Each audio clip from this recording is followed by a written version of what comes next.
რა არის ჰიბრიდული ომი, რომელსაც აწარმოებს რუსეთი, მათ შორის ჩვენი ქვეყნის წინააღმდეგ, უკრაინის წინააღმდეგ ხომ აწარმოებს და საერთოდ ყველა იმ ქვეყნის, ყველა იმ საზოგადოების წინააღმდეგ აწარმოებს პუტინის რუსეთი ჰიბრიდულ ომს, რომელთა დამონებაც, დაჩმორებაც ასე ვიტყვი, დამორჩილებაც თუ გნებავთ ასე ვიტყვი, მას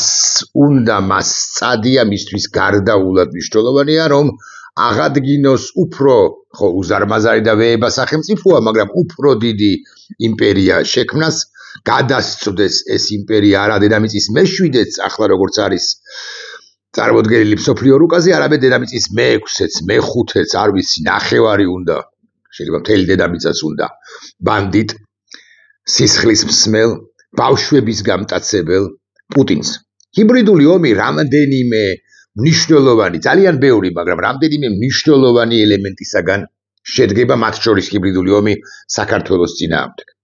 მაგალითად, ეს არის ეკონომიკური ბერკეტების გამოყენება ჩვენი ქვეყნის წინააღმდეგ, აი სულ მუდმივი შანტაჟი და სულ მუდმივი მცდელობა, რომ ჩვენი პროდუქცია, ვთქვათ, არ მოხვდეს რუსეთის ბაზარზე, ონიშენკო. კარგი მოხდა სიმართლე გითხრათ 2000-იან წლებში, როდესაც ამ ბანდიტმა კაცმა ონიშენკომ თქვა, რომ ქართული ღვინო არ მოხვდეს. ამის შემდეგ ქართული ღვინის ხარისხი მნიშვნელოვნად გაიზარდა, იმიტომ რომ პრინციპულად სწორი სახელმწიფო პოლიტიკა შეიმუშავა იმჟამინდელმა ხელისუფლებამ. ჰიბრიდული ომის ყველაზე კარგი თვალსაჩინოება, ერთ-ერთი განშტოება თუ ერთ-ერთი იარაღი არის ჰიბრიდული ომისა, არის მედია ომი. მედია ომი ბედნიეროდ რუსეთს ჩაუვარდა რუსულ ენაზე. მიუხედავად იმისა, რომ დაახლოებით 20-25, შეიძლება 30%-იც ჩვენ საზოგადოებაში ქართულენოვანი არ არის, 25-20%, 22% დაახლოებით, მან ვერ მოახერხა ეთნიკური უმცირესობების, ქართველი აზერბაიჯანელებისა და სომეხი აზერბაიჯანელების მომართვა ქართული სახელმწიფოს წინააღმდეგ და უკვე გარკვეული პერიოდის შემდეგ 2008-დან ალბათ უფრო გადაერთო ქართულენოვან რუსულ კონტენტზე. ქართულენოვან რუსულ კონტენტს კი ქმნის ძალიან ბევრი ქართულენოვანი ონლაინ საშუალება და ძალიან ბევრი ქართულენოვანი მეინსტრიმ მედია საშუალება. მაგალითად, რომ დავასახელოთ, პოსტივი პირდაპირი მნიშვნელობით ქართულენოვანი რუსული ჰიბრიდული იარაღის თვალსაჩინოებაა ჩვენ სინამდვილეში, გარდა იმისა, რასაც ბოდავენ ამ ტელეარხის ჟურნალისტებად წოდებული ბანდიტები, ასე ვიტყვი, მოკლედ მტრები ქართული სახელმწიფოსი. გარდა ამისა, მიაქციეთ ყურადღება ნახეთ, როგორ არის რუსული ფილმები, იაფი რუსული ფილმები აქვს აღებული, რომლებშიც არის მესიჯები, რამდენად დიდი და ძლევამოსილია რუსული სახელმწიფო, თარგმნილი აქვს ეს, დუბლირებული თარგმანიც არის. ხშირ შემთხვევაში კი არა, მე მგონი ყოველთვის, არ ვიცი რა გინდა რა მექანიზმებით, რუსული ფულით, მეთქი არსებითად რუსული ფულით და იქ გამოდის, რომ მილიციელი პეტროვი, ივანოვი, სიდოროვი თუ ასე შემდეგ, ხო, ის კარგი ტიპია, მაგრამ კარგი ტიპია ასევე რაღაც ბანდიტი, ასევე პეტროვი, ივანოვი თუ სიდოროვი. აი, გამოდის, რომ ეს სახელმწიფო ანუ რუსული იმ ფილმებიდან გამოსჭვივის ესეთი მესიჯია, დაფარული მესიჯია, რომ რუსულ სახელმწიფოში ყველაფერი კარგად არის და ცუდად არაფერი არ არის და ეს არ არის დამპალი სახელმწიფო, რეალურად დამპალია, მაგრამ პოსტივიმ აქაო და იაფი პროდუქცია ვიყიდე და ჩემთვის რთულია, ასე მაგალითად ბრიტანული სერიალის ყიდვაო, ხო, შეძენაო, ის სწორედაც რომ რუსულს სთავაზობს,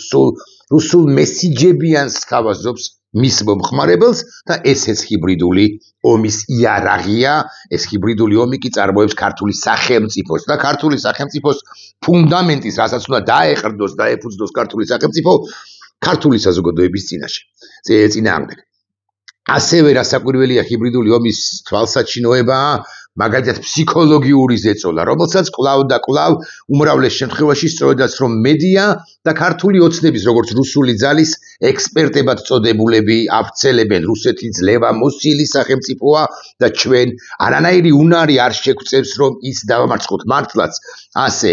შეჯიბრებაში კი არა, ომში, პირდაპირ კონვენციურ ომში რუსეთს ვერ დაამარცხებს დამოუკიდებელი საქართველოს თუნდაც ძლიერი შეიარაღებული ძალებით, მაგრამ რუსეთს ვერ დაამარცხებს ეგრე პრაქტიკულად ვერავინ. ხო, ერთი 5-7 სახელმწიფოს გარდა. აი უკრაინასაც ვერ უნდა დაემარცხებინა, მაგრამ უკრაინას ამ ნახევარი წელიწადია მეტია უწევს წინააღმდეგობას და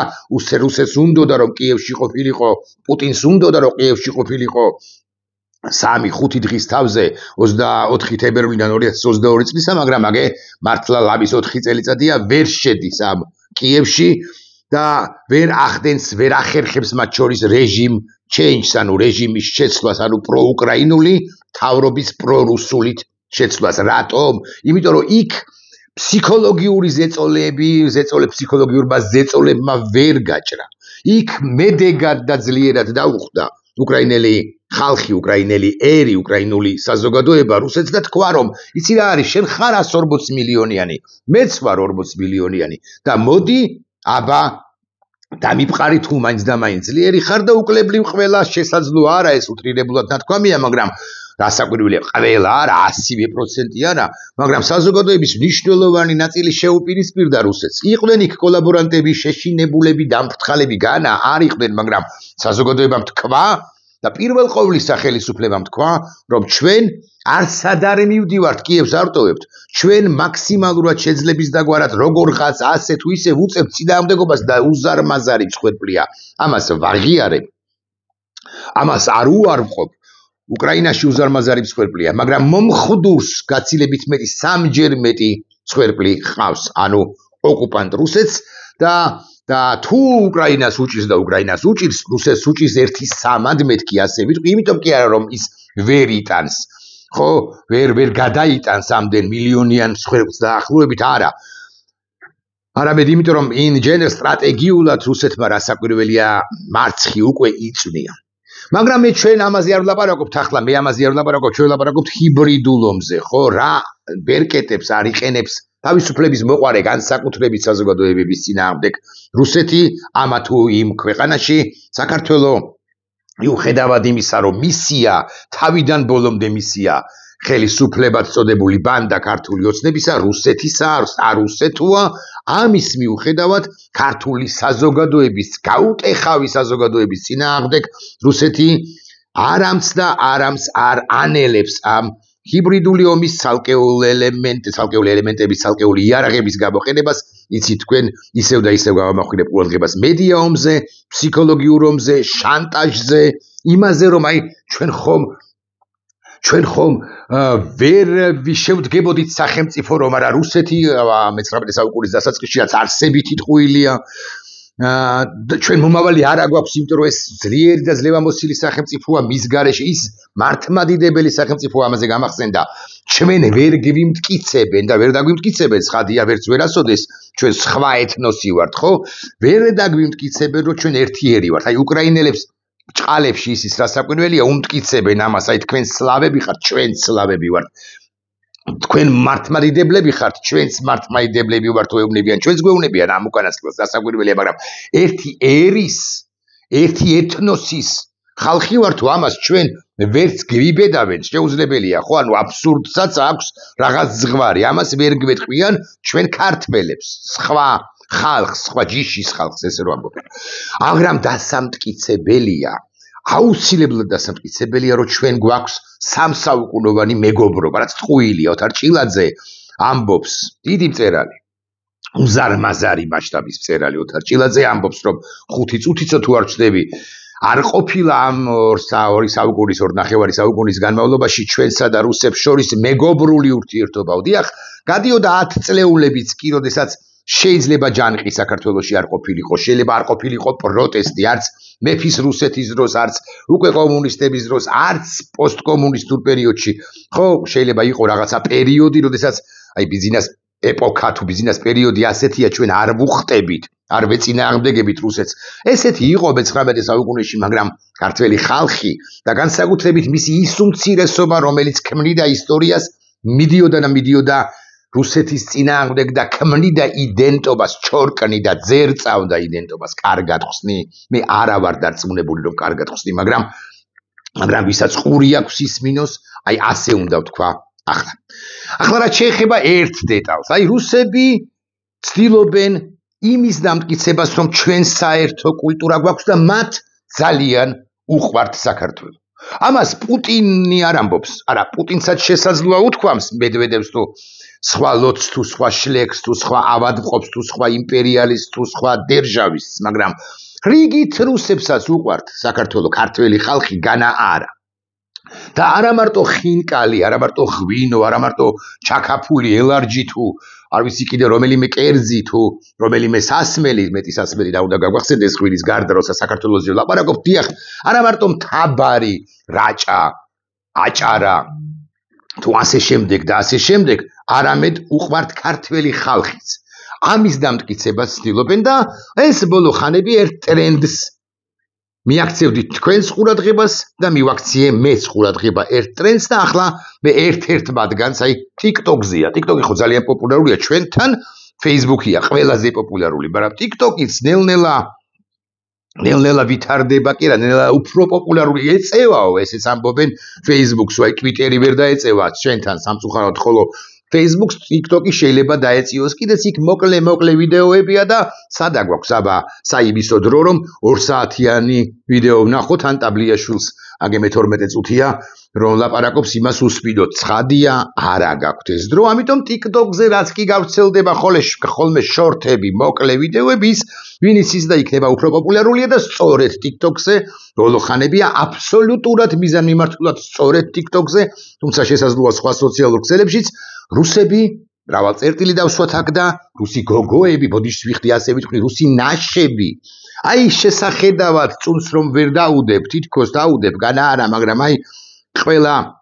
ნაკვთირობს სწორ ადგილას აქვთ ხო, კარგად აქვთ ხო, ცხვირა პრეხილები უმრავლეს შემთხვევაში, მოკლედ ისინი გაგიკვირდებათ და ღერიან და მე ხა ერთ სიმღერას გაჩვენე, სიმღერას თუ ვიდეოს გაჩვენით. ხო, ჩაირთვება. უყურეთ? ბოდიში, ჩაირთო? ოკეი.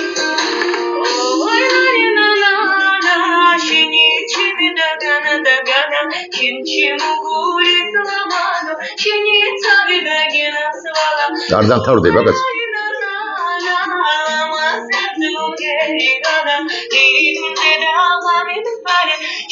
რამდენი ხანი შეიძლება გაგრძელდეს რა უბედურება და მიდის ლაიქები. მიდის ქართველი სექსუალურად და უკმაყოფილებელი მამაკაცების უმრავლეს შემთხვევაში რასაკვირველი ალბათ ყველას მაინც ვერ იგულისხმებ, მაგრამ სექსუალურად და უკმაყოფილებელი მამაკაცების ზეაღმართული წერები რა მაგრამ ხერის ეს ტანია, არც ვიცი რა ქვია, რა მნიშვნელობა აქვს რა ქვია. ეს მათეული გაგებით ნაშა. მოდი ასე ვიტყვი, აი ლოგინში ჩასაწვენი, დიახ, ამის ლოგინში მithრევა უნდათ და უკმაყოფილებელ უმრავლეს შემთხვევაში ქართველ დამლაიქებელ მამაკაცებს წერებს უწერენ და დარწმუნებული ვარ პირადში წერენ დამტრეული რუსულით თუ ქართულით თუ რა ვიცი ღმერთ მოუწყის რა ენაზე давай встретимся გენაცვალე ხო ბოდიში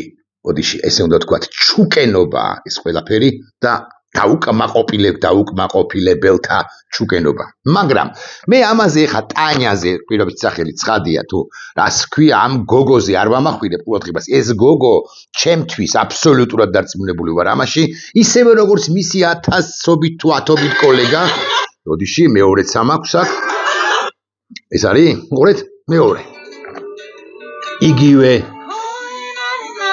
ის მეგორი ქართველი ვაჟია, ვაჟკაცია, გვერდით, შესაძლოა არც. რუსია, ბოდიში. ჩემი თავი ენაცვალოსა, მისი თავი გვენაცვალოს ჩვენ. ხალხო, რუსები ცდილობენ დაამტკიცონ, რომ ჩვენ ერთი კულტურის ხალხი ვართ. და ახლა პოეტს თანამედროვეს, ვინც არის რუსეთში, ხო? ვერ გამოაგზავნიან, იმიტომ რომ ვერც ცისფერყანწელები დახვდებიან აქ, არ აყავს უბრალოდ და ვინც ყავს პოეტი, ხო? ვინც ყავს, მათ უმრავლეს შემთხვევაში რასაკვირველია, მათ ეჯავრებათ ნამდვილ პოეტებს, ეჯავრებათ რუსი პოეტების, თანამედროვე რუსი პოეტებიც და რუსეთის სახელმწიფო მით უფრო მეთქი ასე ვიტყვი, აი ერთი პოეტი ჩვენ ყავს საერთოდაც საპატიმროში და სხვა გარეთ დარჩენილი შეგვიძლია გავიხსენოთ 5-6 პოეტი ხო ისინი რასაკვირველია რუს ქაგან ახუცრიშვილი არ მიიღებს ნახცო უმაგრესი ბიჭი კაცი რაღა ბიჭი ხო სხვები ამიტომ ასეთი ფორმით გადაწყვიტა რუსეთის FSB-მ შემოკრიბა თავის გარშემო საკუთარ რიგებში რუსი ისევე სიყონდა ვიხმარო ნაშობა ამღერებს მე წავიღერებ ოღონდ თქვენის ნებართვით ხო რასაც ამღერებს და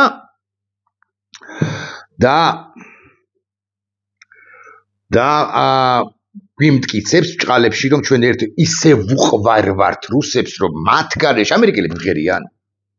კაი მაინტერესებს ვინმე ამერიკელი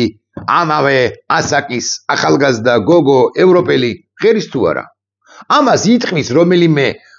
ჭკვასუსტი ქართველი და იტყვის რომ ბიჭო რა გინდა ნახე როგორ ვყვარები ვართ თურმე ამათ და მოდიან ესენი ურთიერთობის დალაგებას და ნატარა სად არის შენი ჩრდილოატლანტიკური ალიანსი ნატოს შეგნებულად არ ვიტყვი ახლა აბრევიატურას არ ვიტყვი რომ ვინმეს მართლა არ გაექცეს ფიქრი იმაზე რომ ნატოზე ვლაპარაკ ქალის სახელი ნატოზე ვლაპარაკობ ხო ჩრდილოატლანტიკური ხელშეკრულების ორგანიზაცია სად არის მართლაცო ვინმე იტყვის უკვე ჩვენიანთა ჩვენ მე რო ვფიქრობ აქ არის უბრალოდ აქ შეიძლება იყოს მაშინ როდესაც შესაძლებლობების ფანჯარა იხსნება და როდესაც ესეთი მსოფლიო კრიზისი სხვა თემაზე გადავდივარ ახლა ხო შეიძლება სააშენოდ გამოიყენო ნატოც აქ არის და ევროკავშირიც ოღონდ შენ ამასობაში არ უნდა დაბოლდე და მათ შორის ბიძინა ივანიშვილმა და მისმა აქაურმა აგენტ გამობიძინებულებმა არ უნდა დაგაბოლონ და პირველ ყოვლისა ცხადი არ უნდა დაგაბოლოს რუსეთმა რომელიც ცდილობს რომ აი ამ ნაშობით მოგხიბლოს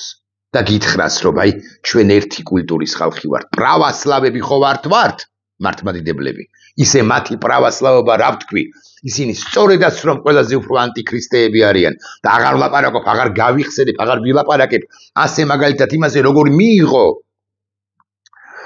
მიიღო და ავტოკეფალია რუსეთის ეკლესია რუსეთის მოსკოვის ეკლესია როგორ ჩაკეტეს იქ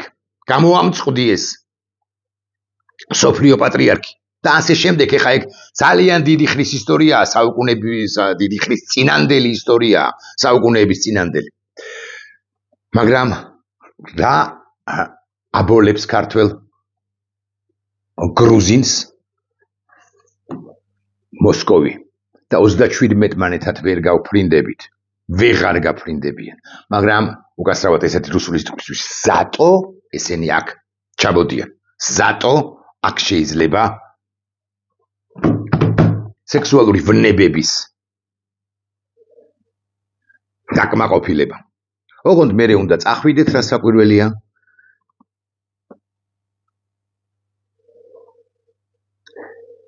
ეკლესიაში ტაძარში რომელიმე უმრავლეს შემთხვევაში ბანდიტ მამაოსთან მიხვიდეთ მან თავზე ხელი უნდა გადაგისვათ შემინდვია თქვენთვის ცოლის ღალატიო ესეც უნდა გითხრათ ვერ ერთად უნდა წახვიდეთ თქვენი მეგობრები რუსის ნაშებზე ისინიც რო ჩუკენობდნენ ისინიც შესაძლოა ვინც მოინანია და შესაძლოა ვინ ზოგს მათგანს არც მოუნანიებია პირდაპირ თუ არაპირდაპირ მნიშვნელობით გულწრფელად თუ გულწრფელობის გარეშე მამაოსთან ერთად უნდა წახვიდეთ რომელიმე რესტორანში უნდა განმარტოვდეთ და ილაპარაკოთ ერთის მხრივ იღლიცინოთ ხოლო მეორეს მხრივ ილაპარაკოთ სამშობლოზე ქალის პატივისცემაზე დედის სიყვარულზე ოჯახის სიწმინდეზე და ასე შემდეგ